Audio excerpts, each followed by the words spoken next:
Hello, smart students, smart individuals. Yeah. You are welcome to the Smart Series with Emmanuel Awanyia. Today I'm here to share with you an interesting opportunity once again in Austria that gives fully funded, that you can even get additional money at the end of the program. Yes, so today we are going to the university, this beautiful university you are seeing. It is called the Institute of Science and Technology in Austria. Institute of Science and Technology in Austria. Yes. So in this beautiful university, they are calling for PhD applicants. They are calling for PhD applicants. But before we go there to see the programs that are available, would like to know the funding opportunities. So we go to funding and awards. Here we go, or here it goes. Financial support for PhD students and interns is key priority for Institute of Science and Technology Austria. Take note, status of our students. PhD students are employed by the university. So you've seen this. This is very interesting. And look at the salary structures. It ranges from 2,874 euro to 3,456 euro per month. And once again, it is read that we do not charge fees, any tuition fee they do not charge, and also there's no application fee for PhD students. Take note about that.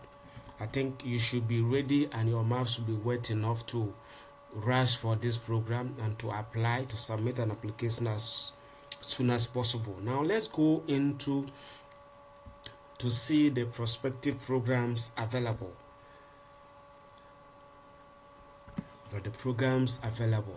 Now to apply, it is here they are telling us that applications are open and they need highly qualified candidates to apply for their programs for 2025 academic year. Now you can apply now, and the deadline is 8th January 2025. Take note about that. And also you can download a manual here, and this manual will give you a detailed guide as how to apply. Yes, this is bachelor's, masters. You can check for those ones. People who are also into bachelor's and masters, you can check on those ones. But I have just in this video I want to explore more about the PhD opportunity. So to be able to apply, you might have studied your bachelor's and your master's in biology, chemistry, neurosciences, mathematics, computer science, physics, data science, scientific computing, astronomy, earth science, and that related, to be able to apply. And how to apply? To apply, you need to first of all create an account. This is very required. You need to create an account, and these are the documents or the materials that are required for submission. You need your CV, you need your statement of purpose, then you need your university transcripts and diplomas, that is your degree certificate and master certificate, as well as the transcripts for each of them. Then you would need 3 contacts of referees that they will give you recommendations for the program, for the PhD program, and you need to submit everything in English. Take note about that. Let me take you to that manual and to give you some insight a bit. Inside that manual, we have it like this. In the manual, as I said earlier, you need to create an account. Then you read the instructions carefully, enter your application data. Then when everything is intact, then you submit. But before that, let me take you through certain important areas you need to focus on when you are doing. So you can easily fill your personal data, your name, your first name, last name, your address, your country, your date of birth, email address, gender, nationality. You can easily do this. Then your educational background, you fill your year of start to the year of completion for both bachelor and undergrad. So you take note about that. This is just straightforward. You can do this.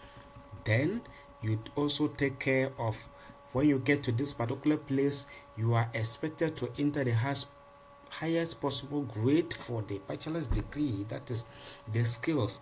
So certain universities are a scale of 1 to a scale of 4, others are using a scale of 1 to a scale of 5. So if you are using a scale of 1 to 4, then you use the highest one will be 4.0, then the least one will be 1.0. Depending on your university, then you pay attention to these details. Yes. Then you move on to when you are choosing or when you are filling the form, you take care that you are going to select 3 research areas, research areas you are interested in.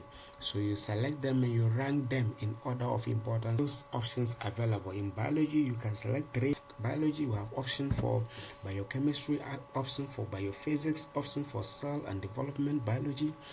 We have genetics and genomics biology, we have quantitative biology, structural biology, and many others. You also have other options for chemistry, that is the catalyst chemistry, biochemistry. We have inorganic chemistry, material chemistry, and many more.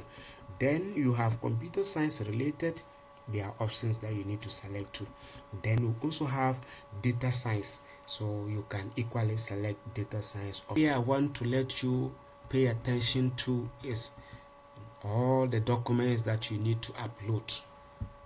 So here it is read that TOEFL and IELTS are not mandatory, and you can include them if they are available, but they are not mandatory for consideration. And then the program is taught throughout in English, so they require English proficiency, so you should expect to get that one.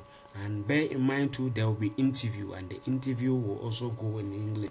You need to upload your CV, your statement of purpose, composite, bachelor's certificate, bachelor's transcript, master's certificate, master's transcript, English certificate. That is, if you have studied in an English a country that have English as an official language, then you need to only submit your proficiency letter. Then other documents, if you have publications, you can add that to be a strength. If you have attended seminars, conferences, internship, you can add that one to the other documents section. Yes. Now I want to add more on the statement of purpose, what you are required to do there. In your statement of purpose, it is stated that statement of purpose is not a research proposal, but a document which you share with us anything that prepares you for the graduate level research. So you tell them the experience that you have gotten that motivate you to join the research program at your PhD level. So that is what is required. So take note, when you get to that particular section, try to do justice about that. Don't let it exceed 2 pages. Then your CV too shouldn't exceed two pages. You include into your CV your educational background, your research experience, and include relevant extracurricular activities and skills. Ideally, it shouldn't exceed 2 pages. I did mention earlier. Internship awards and publication. If you have them, you upload them in this section. There's a section for that. You upload them, then they will be considered. When everything is done, your referee section is the last section you need to enter. So I repeat, you need to collect their contacts, their names, then their email addresses, the universities they are. Then you fill in, and this is how it's going to be filled. You fill the title, the first name, last name, the institution, the email, the country.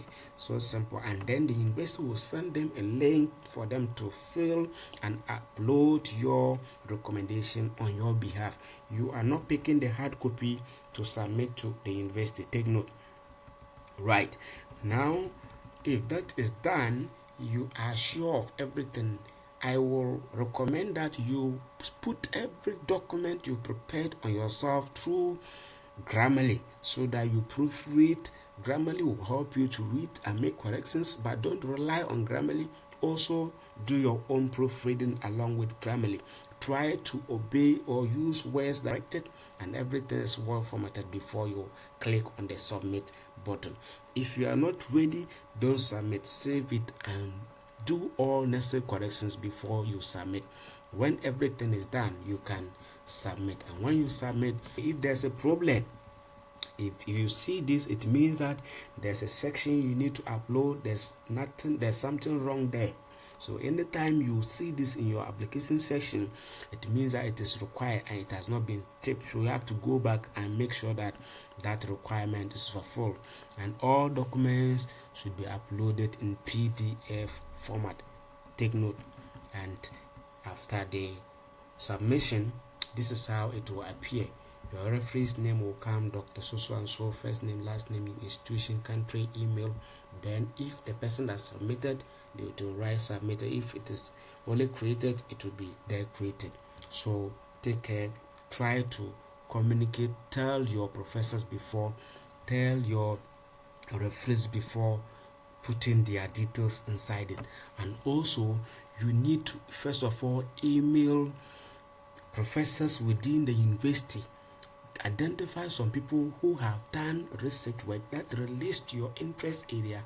Contact them and discuss with them. You would want to apply to this university and to do your research under their supervision before you submit your application there. If you do that, you have the higher chances of getting the scholarship than people who have not. Good professors who have interest in your research field will give you an upper hand during the selection process. Ciao. Thank you very much. Arrivederci. See you guys in another video.